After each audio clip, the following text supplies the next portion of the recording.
Welcome to Comics Bazaar, the channel of comics commentary and arcana.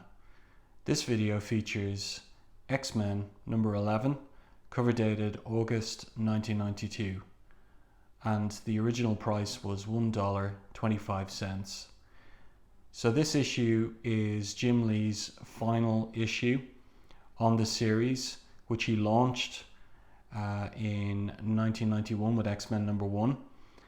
And on which he was the chief creative after Chris Claremont left with issue 3. So this cover features obviously a group shot of the X-Men Blue team with Wolverine in particular in the foreground. And note, it's inked by Bob Wiacek, so not Jim Lee's usual inker, Scott Williams. So this issue picks up and follows on from the previous one, where Dazzler is on Mojo World, has escaped the clutches of Mojo, the tyrannical ruler of that world, and has been rescued by this character here, Mojo 2, the sequel as he says, and who is endeavoring to topple Mojo from his throne, so to speak. So in the previous issue, Mojo is running a kind of production with captured X-Men, whereby they are living out a perverted or twisted version of the Wizard of Oz. And Allison here, Dazzler, agrees to try again to free the X-Men and take down Mojo. So here on the splash page, we have the X-Men versus the X-Men. They're all, no, not all of them. Some of them are under Mojo's control and others are somewhat freed.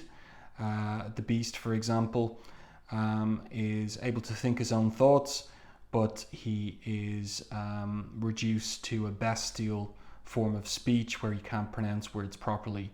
Gambit, Lila Cheney, Jubilee, the X-Men there, and Psylocke as well, featuring these kinds of bat wings, are under Mojo's control. So this particular issue, it's produced by Jim Lee, Scott Lobdell, Bob Wiacek, so only one inker here rather than a team of inkers. And let's see, so we have the various characters tackling each other.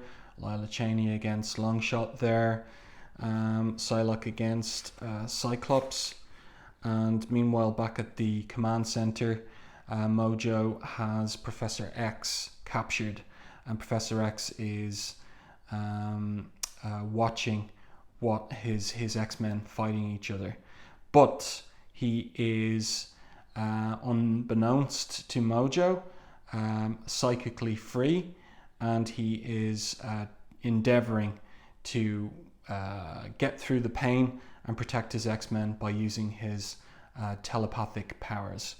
So Dazzler and Mojo 2 are entering Mojo's citadel and preparing to take down Mojo. Cyclops blasts Rogue out of her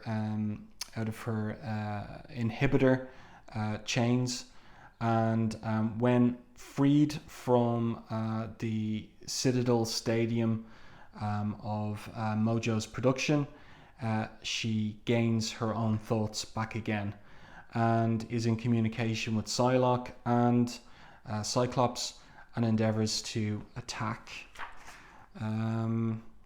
Mojo. So here we see Dazzler and Mojo 2 fighting their way into the Citadel, and Gambit still under Mojo's control, attacking Psylocke and Cyclops. Here we have Wolverine apparently going to attack Jubilee, but he's broken free from Mojo's psychic control and attacks Mojo's command center. There's Rogue breaking through and sucker punching Mojo from behind. Now this particular page looks a bit rough, inks wise compared to the previous ones.